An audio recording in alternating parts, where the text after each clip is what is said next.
Hello, students. Today's topic is about economic and growth and development of countries around the world. We'll be looking at why some countries are rich, other countries are poorer, and why some countries grow fast, their economies grow fast, where some countries, their economies hardly grow at all.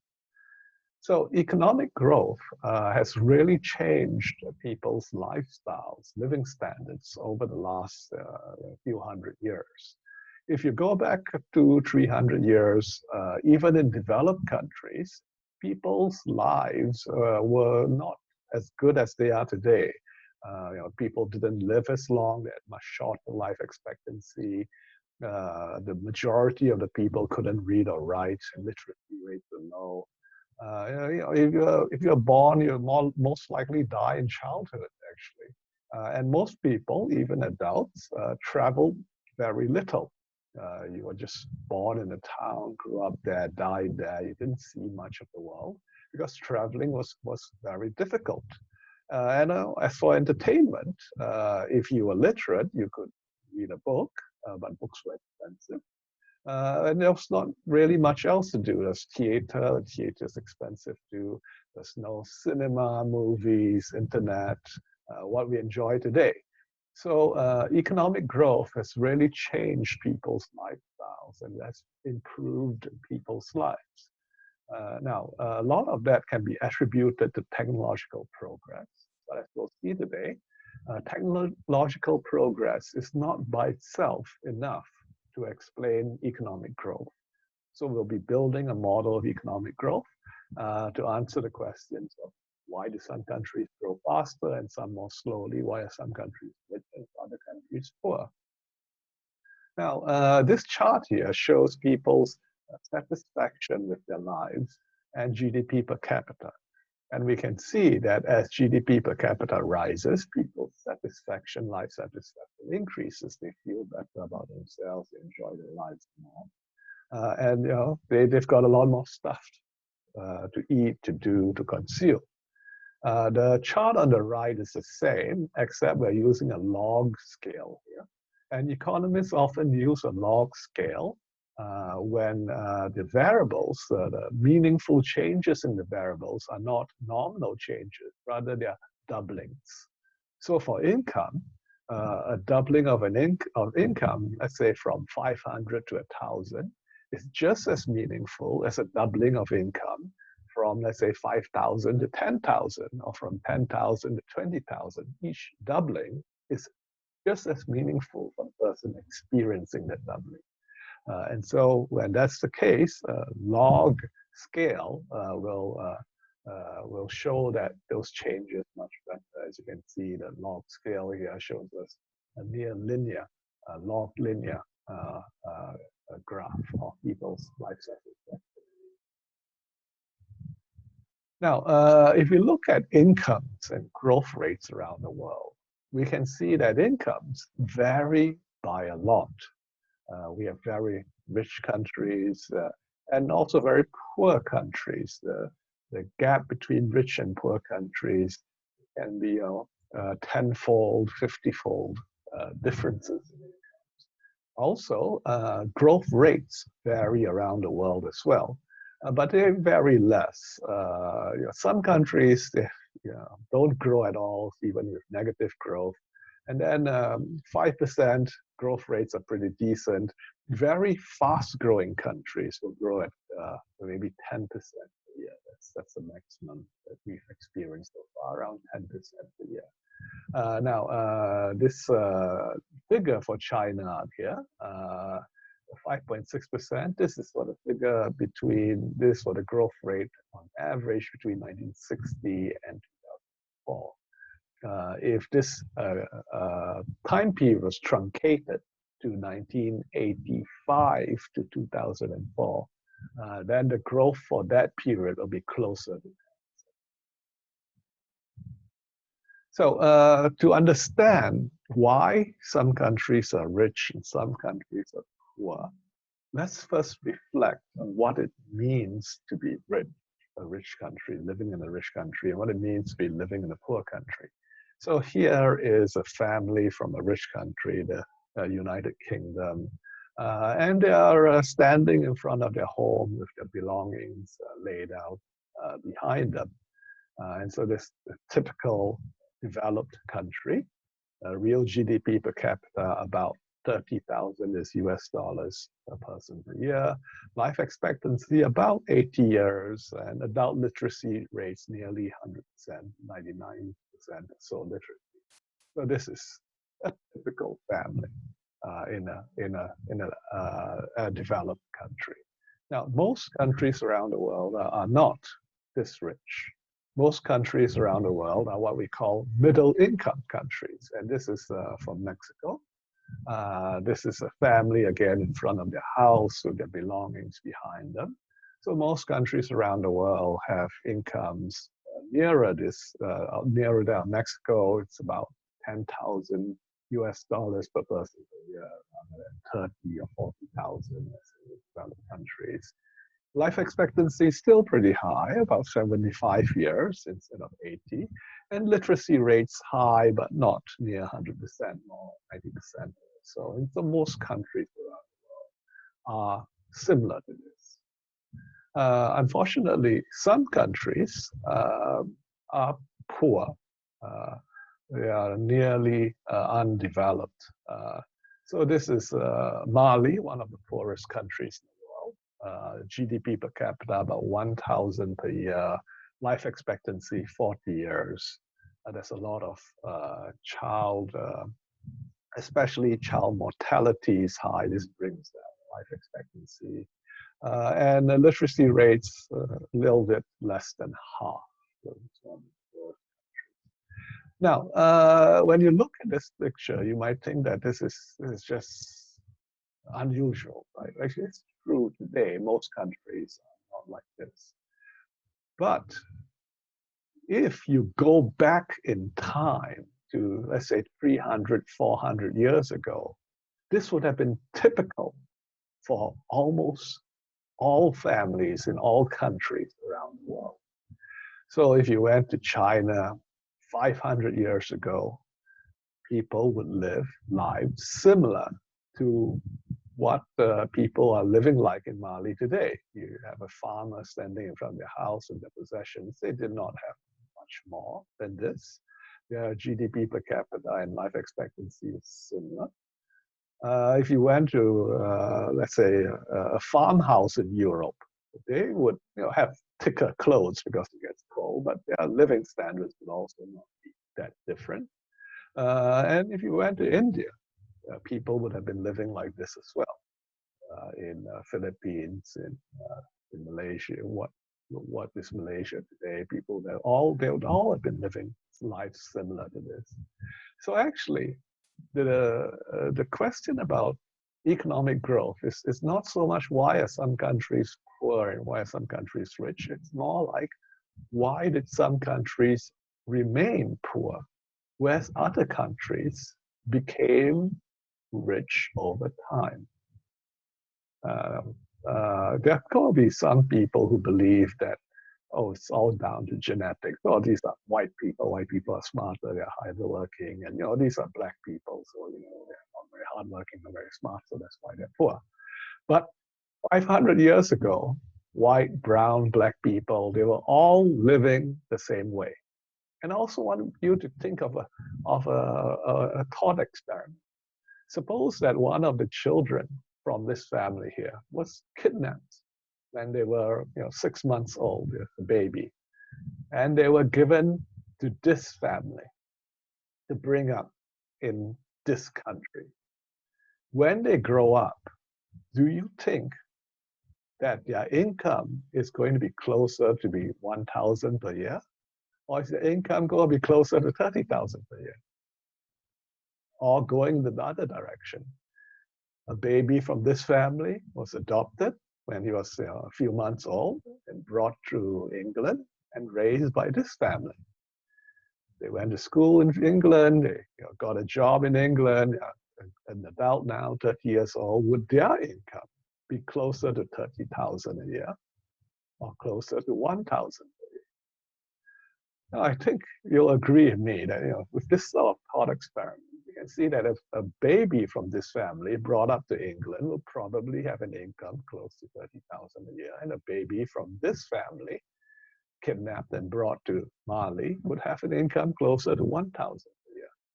So it's not the genetics or anything to do with the individual that causes people in some countries to be poor, some countries to be rich. Rather, it's the circumstances they find themselves in. The circumstances around where they grow up, the schools that they went to, the types of jobs that are available once they grow up, the infrastructure in the country. Here they have hardly any roads, maybe no cell phone service, whereas here we have a lot of roads, bridges, big companies, banks, etc. These are the differences between these countries. It's a lot to do with the infrastructure, the surroundings that people find themselves in when they grow up. That explains their differences in income. Okay, so we're going to ask a question today. Why are some countries poor? Why are some countries rich? And if we look at growth rates around the world, why do some countries grow very quickly? Usually, actually, almost always, developing countries, poorer countries, how can they grow quickly, 10% a year? Whereas almost all developed countries, they grow at maybe 2 or 3% a year.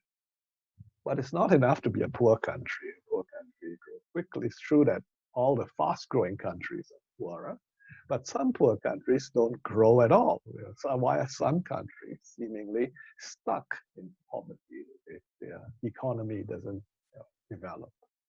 And lastly, we'll ask how can governments improve the growth rates of their country, enable the people to become rich over time? Okay, so we start with the question, why are some countries rich, why are some countries poor? Why do some countries grow faster, why do some countries grow more slowly? But actually, it's the same question, because how do countries become rich? They become rich by their economies growing quickly for a long period of time. That's a miracle of compounding growth rates, of course. So even a difference in growth rate of 0.5% over 100 years can lead to huge differences in income per capita. So over long periods, over historical periods, it is seemingly small differences in growth rates that cause some countries to be rich today and poor, some countries to be poor. And we can see this from this chart here. If we go back 100, 150, 200 years, in a sense, all countries, even the developed countries of 200 years ago, were poor compared with countries today. Everyone started out, we should go back 300 years, everyone started out looking much like Mali does today. But some countries had growth rates of 3, 4, 5% per year, and other countries, the growth rates were near zero. So some countries became rich over time, where some countries stayed poor. Now, China is an interesting case. China stayed poor, did not grow for nearly 100 years. And then around the 1980s or so, growth rate picked up. Now China is in the middle income country region, whereas 30, 40 years ago, China was among the poorest, one of the poorest countries in the world. This is it's interesting. It'll be interesting to think about this, and we'll talk more about this later. So growth rates determine whether or not a country is rich today, and growth rates change over time. Just because a country grew relatively quickly in the past and became a middle income country doesn't guarantee that their growth rates will remain high forever. And just because a country had low growth rates doesn't mean their growth rates are low forever. So China is a typical example. It's a good example. The growth rates were low for a long time, but suddenly it picked up and grew really fast, and now it's a middle income country. Other countries, they had relatively high growth rates and became middle income countries, but they stagnated and now they are kind of stuck at the middle income country level. They never became fully developed countries. Examples of this would be many of the countries in South America. If you go back 50, 100 years ago to around World War One, countries in South America, some of them were among the richest in the world. Uh, but the growth stagnated in the 20th century, especially around the middle of the 20th century. Growth stagnated in South America. And now, today, they are among the poorer countries. Some are high middle incomes, but some are low middle income countries. And, go back 50, 60 years ago, countries in South America were richer than almost all the countries in East Asia. Whereas today, countries in East Asia, almost all of them, are richer than the countries in South America. So things change over time. We want to try to understand what affects growth rates.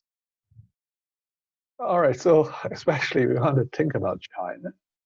So China is huge in terms of the population. In terms of land area as well, it's quite large.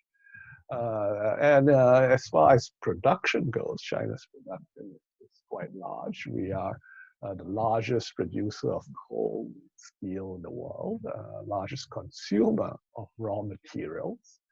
And over the last 30 years, growth rates have been very high. Actually, for the period from 1985 to 2015, growth rates are about 10% per year. And if you project that economic growth forward, if China maintains a growth rate higher than 6-7% a year for the next 20 years, China will become the largest economy in the world. So will that happen? Or will China's growth rate slow down like it did for the countries in South America and GDP per capita stagnate around the middle income country level? Or will China keep on growing and become as rich as, say, Singapore? Will that happen? If that happens, then China will be by far the largest. So what determines growth rates? We want to understand this. Why do some countries, the economies grow faster? And why do some countries, the economies grow slowly? And some countries don't grow at all. By economic growth, what we mean when economists talk about economic growth, we mean increases in real GDP per capita. That is the amount that can be produced by each person, or the amount that the economy can be produced for each person. We take the total production of country divided by the population of the people, that's GDP per capita. And that tells us the living standards of the country, and improving living standards, improving GDP per capita, we call that economic growth. Now, GDP per capita is production divided by population. And as you can see from this equation here, GDP per capita will depend on production per worker, and also depend on the proportion of workers there are in the population. So when we talk about economic growth, and we talk about GDP per capita growth, GDP per capita growth is going to increase when output per worker, we call this productivity per worker, worker productivity increases, or when the share of the population that's working increases. So if you look at the experience of the US over the last 50 years or so, some part of GDP growth, GDP per capita growth has come from increasing productivity, increasing output per worker. But some part of it has come from increasing labor force participation. Over the last 50 years, we have had increasing female labor force participation rates I noted in last week that women have been entering the workforce, and so the workforce participation rates have been going up. The same is true for China. Some part of GDP growth over the last 30 years has been coming from increasing productivity, but some part of it has also come from an increasing workforce participation, because women have been entering the workforce, and because of the age structure of the population in China, a larger part of the population is in the workforce, and the workforce participation rate has been increased. However, this entering of women in the workforce, increasing workforce participation rate, increasing share of the population as in the workforce, this is going away. Women have already entered the workforce. The baby boom has already entered the workforce. And going forward into the future, we will actually see a decrease in the percentage of the population that's in the workforce. It will, as the baby boom people retire, and there are more and more retired people, the percentage of the population in the workforce will actually decrease. And this will actually have a pull on growth rates, so actually cause growth rates to be lower. And this has been the experience of countries that have been experiencing this movement of the population, the retired people group, a decrease in workforce participation, decreasing percentage of the population. Japan is the classic example, typical example people think of. So Japanese growth rates have been quite low because of their aging population. But it's not just Japan. Countries in Europe, Italy, for example, Spain, their aging workforce is also cooling down their economic growth rates. So we can't depend on changes in the percentage of workforce of the population to boost economic growth. Over long periods of time, over 100 years, all of the economic growth essentially comes from increasing output per worker, increasing productivity. That is what drives economic growth in the very long run, increasing output per worker. And we can see that here, so output per worker has been increasing, is what drives GDP per capita increases. So the lower line here, output per person of GDP per capita, this increase is being driven by increases in output per worker. So it all comes down to productivity, the amount that each worker can produce. This is what drives economic growth in the long run. This is what determines living standards, GDP per capita in the long run. So productivity, or the output per worker of a country, really explains why countries have higher GDP per capita and why some countries have lower GDP per capita. But why is labor productivity different between different countries? Why is it higher in developed countries and lower in poor countries like Mali? What makes the workers in some countries very much more productive than workers in other countries? What explains differences in productivity? Now, to understand that, we should look at the basics. Production function. Production function tells us how much is produced. And usually for our production function, production depends on labor, capital. But for the macroeconomy, we're going to add a few other things as well. Land, and also human capital. Human capital is the education, training, knowledge, and ability to work, embodied work. So we say that production depends positively on the amount of labor in the country, the amount of capital in the country, the amount of land and natural resources in the country, and also the human capital, the education and training of its workers. The more there are of these different factors of production, the more production there is. So this is the production function, the amount produced in total for the country as a whole. But we are interested in productivity. Now, let's look closer at the production function.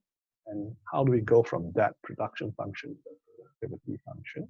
So the production function usually has properties of diminishing returns to capital and labor, diminishing returns to factors of production, and constant returns to scale. Now, this production function above, this is an example of a production function. This is so you can work out what diminishing returns mean and what constant returns to scale mean by substituting the numbers there. Diminishing returns means that as you increase one factor, holding all other factors constant, the output increases by less each time when you increase with one factor. So if we were to increase capital and hold labor constant in this function, you go from 25 to 26, production increase. You go from 26 to 27, production will increase again by less now. 27 to 28, production increases, but again by less. So that's diminishing return. And this is true for no matter which factor of production you're looking at. So going back to our function here, if you increase only one thing, let's say you only increase capital. As capital is increased, production rises. You increase capital some more, production rises. Again, but by less than before. Increase capital some more, production increases by less again. So that's diminishing returns, and it's true for all the factors of production. However, we often also assume that a production function has the property of constant returns. Constant returns to scale is the idea that if you increase all of the factors, let's say you double all of the land, all of the labor, all of the capital, production should also double. So if you increase them all by 10%, production should increase by 10%. So this is constant returns to scale. Now, why do we believe this is true? Well, just a thought experiment. Suppose that you have a factory here with 10 machinery in it, capital, 100 workers in it, and you have a certain amount of technology. And then over here, you have another factory that's exactly the same as the first factory. You have 10 machines in it, same amount of capital, 100 workers in it, same amount of labor, same training, education per worker, human capital is the same technology. Everything about the second factory is exactly the same as the first factory. And we consider both factories together, there should be twice as much output with two factories compared with one factory. So a doubling of all of your factors of production should cause output to double. That's constant returns to scale. So that makes sense, and so that's why we believe it's true.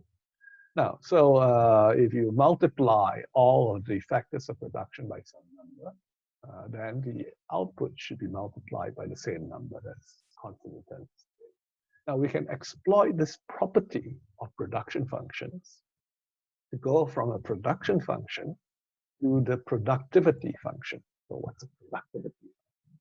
Productivity is output per worker, Y over L. So it's Y, but it's divided by L, or multiplied by 1 over L.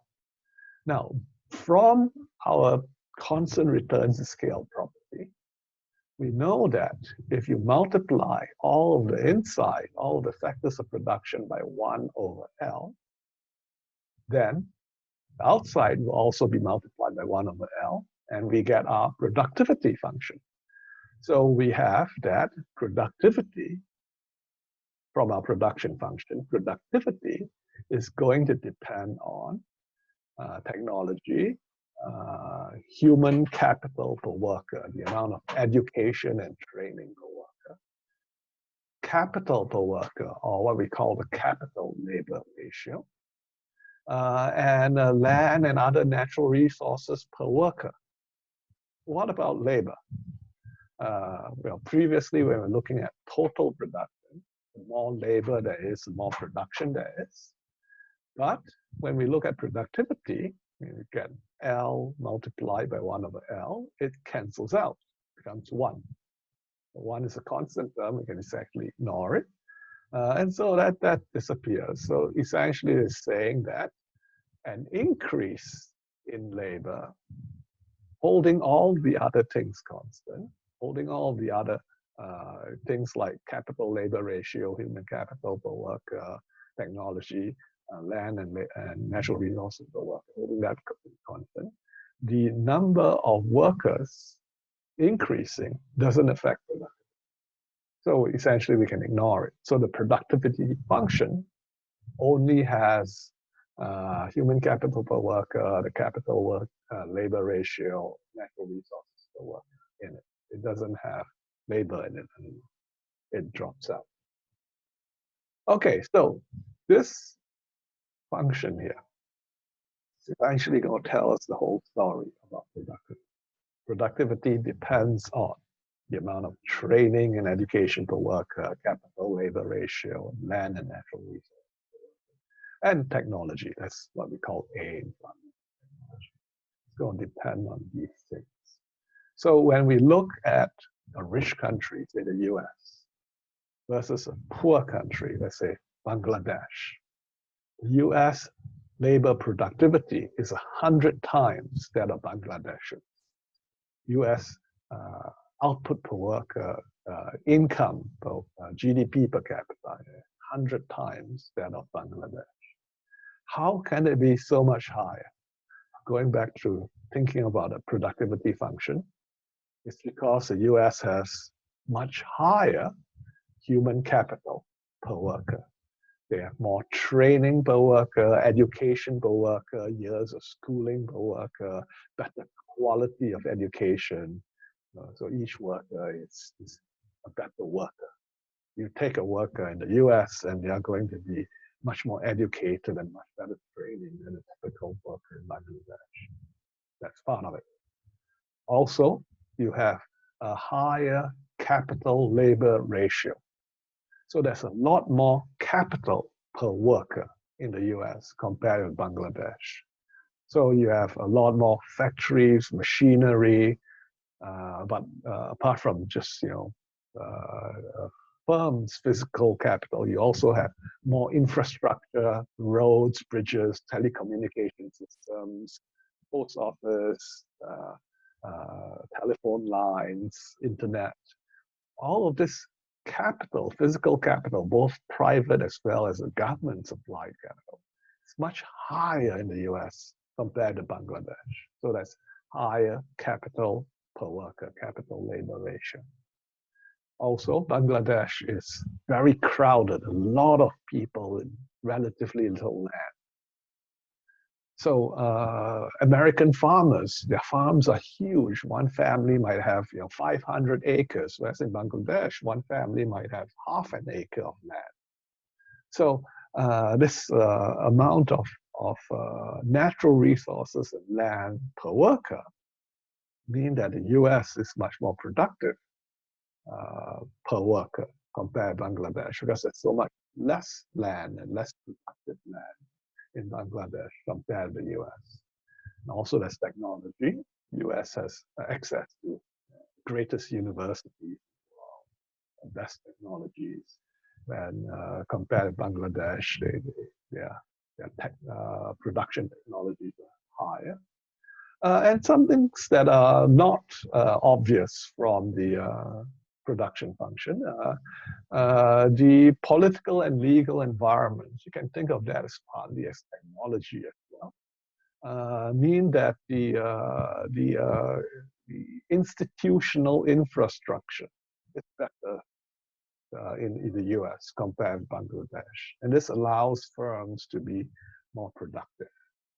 And lastly, something that does come from the productivity function, but it's not obvious, is that a lower population growth rate will mean that a country's GDP per capita will grow faster, and less population mean that GDP per capita is higher. And Bangladesh is a very densely populated country. Their population growth rates have been high for the last 100 years, and this has been holding back their economic growth.